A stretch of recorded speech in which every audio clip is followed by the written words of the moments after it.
सूर्या की हत्या हुई, सबको दुख होगा, जो जिसके अंदर इंसानियत होगी दुख होगा। कारण क्या है वो अलग बात है, क्या था, आपसी रंजिश थी, ठीक है, लेकिन उसी दिन 3 हत्याएं हुई हैं। गाजियाबाद में एक और भी चिराग त्यागी की भी हत्या हुई। अब चिराग त्यागी की हत्या करने वाले का नाम कुछ और था, इसलिए उसे तो पुलिस जो पकड़ के वो मुस्कुराते हुए जेल जा रहा है, और उसकी सूर्या की हत्या करने वाले का नाम असद था, उसको जो गोली मार दी जाती है। अगर सूर्या की हत्या हुई है तो हत्या असद की भी हुई है, वो भी हत्या है। और अगर सरकार या पुलिस भेदभाव कर रही है तो कम से कम मीडिया को तो सच बोलने की हिम्मत करनी चाहिए, मीडिया को तो कहना चाहिए। ये जो उत्तर प्रदेश में चल रहा है, अभी डीजीपी ने पिछले दिनों प्रेस कॉन्फ्रेंस की और बताया कि योगी जी के 9 साल के शासन में 17,000 मुठभेड़ हुई हैं। मुठभेड़ का मतलब क्या है कि कोई गुंडा पुलिस के ऊपर गोली चलाए, पुलिस आत्मरक्षा में गोली चलाए। पुलिस को पहले गोली चलाने का अधिकार नहीं है, वो तो फिर हत्या हो जाएगी। कागज में यही लिखा जाता है, पुलिस के रिकॉर्ड में यही लिखा जाता है। दरोगा जी चेकिंग कर रहे थे, ये गाड़ी से आ रहा था, दरोगा जी ने रुकने का इशारा किया, उसने गोली चलाई, दरोगा जी ने झुक के गोली बचाई और बदले में गोली चलाई आत्मरक्षा के लिए, वो उसे लगी।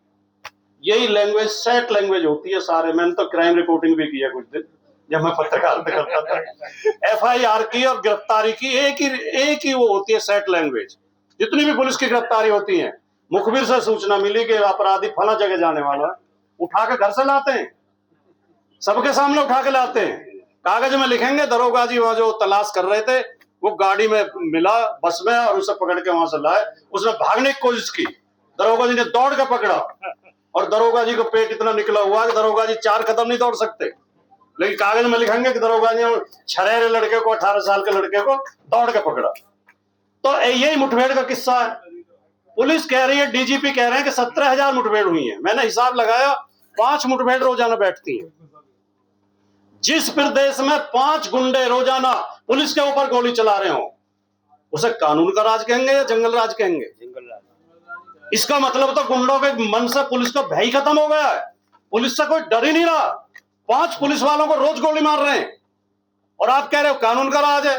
या तो तुम्हारा ये दावा गलत है, तुम्हारे आंकड़े गलत हैं, या तुम्हारी मुठभेड़ फर्जी है। इनमें से एक बात तो जरूर है, और इसकी जांच होनी चाहिए, और निश्चित तौर पे एक दिन आएगा जब इनकी जांच होगी।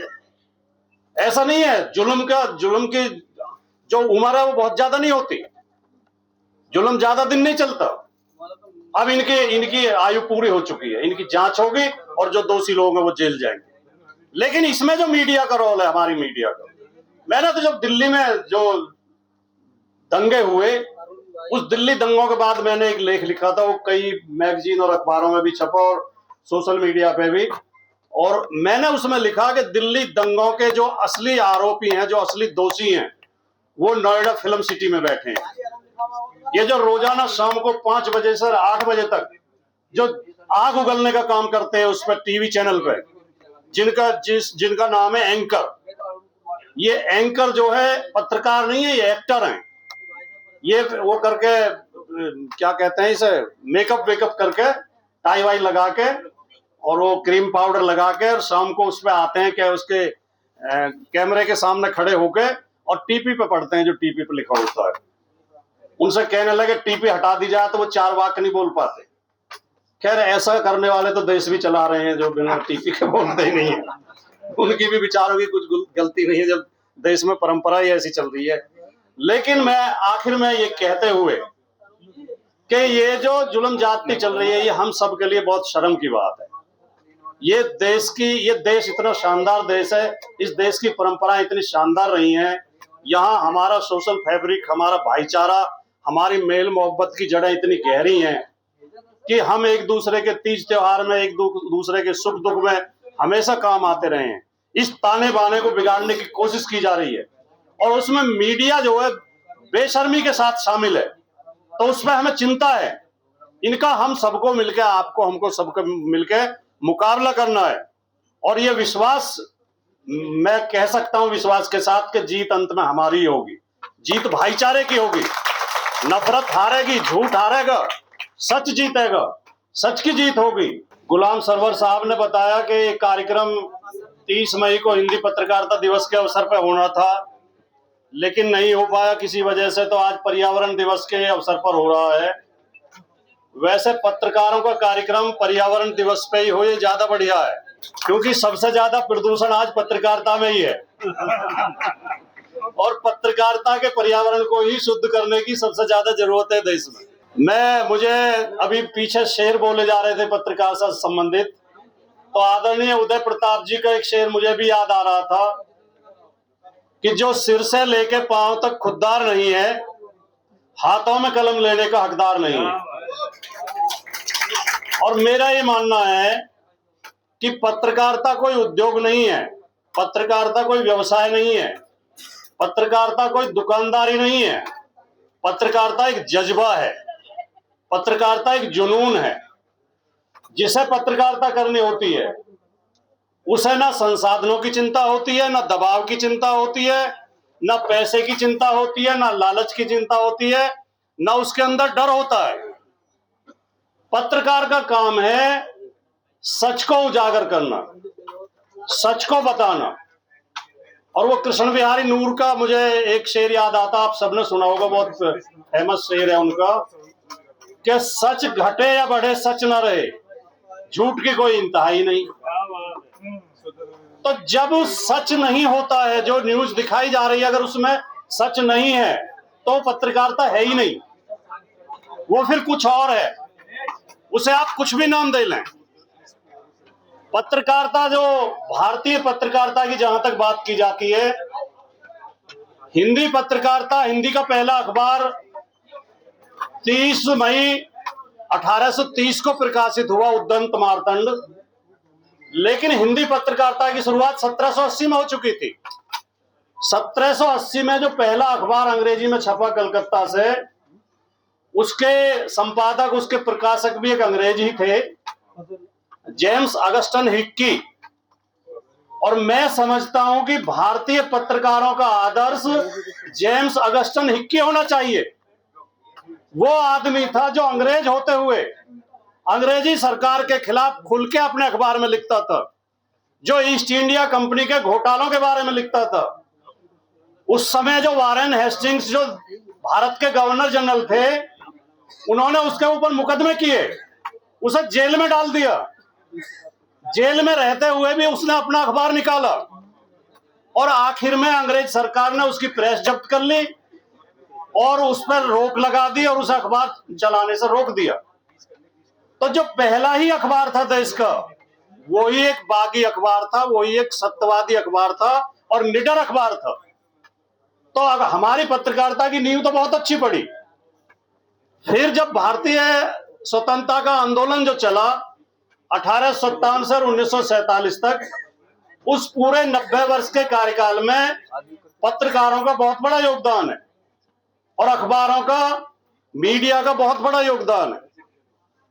और अगर आप नजर डालेंगे तो हमारे स्वतंत्रता आंदोलन के जो बड़े बड़े नेता हैं, वो सब पत्रकार हैं, वो सब अपना अखबार निकाल रहे हैं, वो किसी न किसी अखबार के संपादक हैं।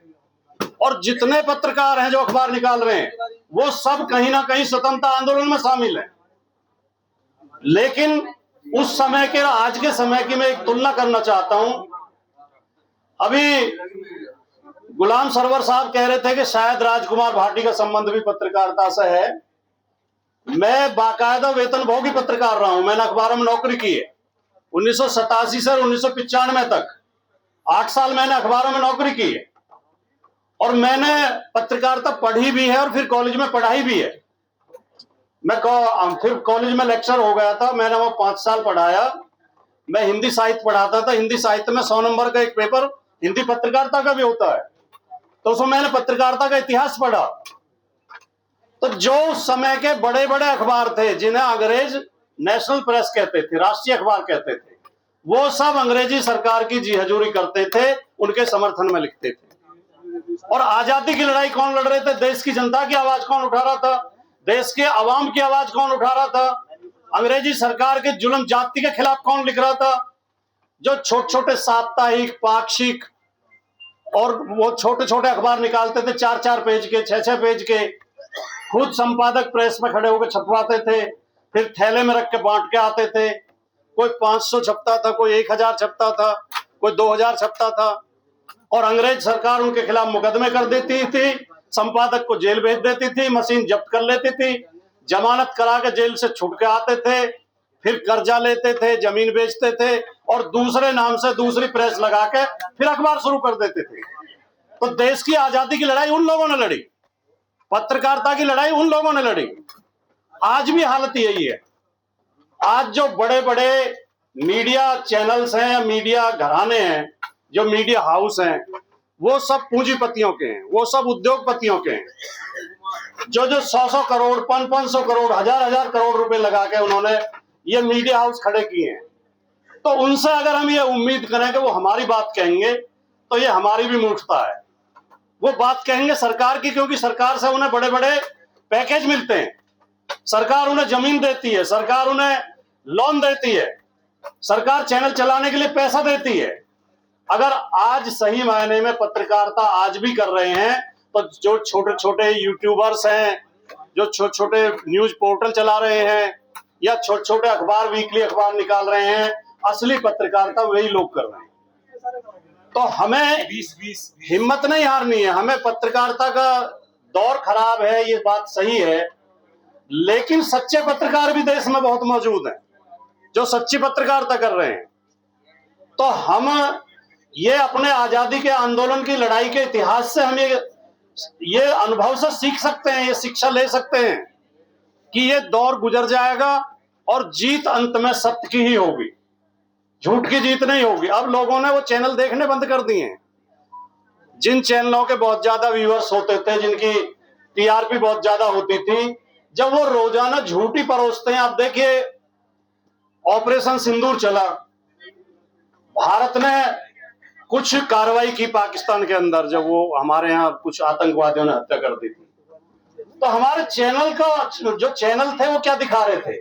एक चैनल ने तो जाके कराची पे कब्जा कर लिया, एक ने, दूसरे ने लाहौर पे कब्जा कर लिया, मतलब आधे पाकिस्तान पे चैनलों ने कब्जा कर लिया, और कह रहे हैं उनका सेनापति बंकर में जा छिपा है, और उनके जो है नेवी के ऑफिसर छोड़ छोड़ के भाग गए, और एयरफोर्स ने लड़ाई लड़ने से मना कर दिया है।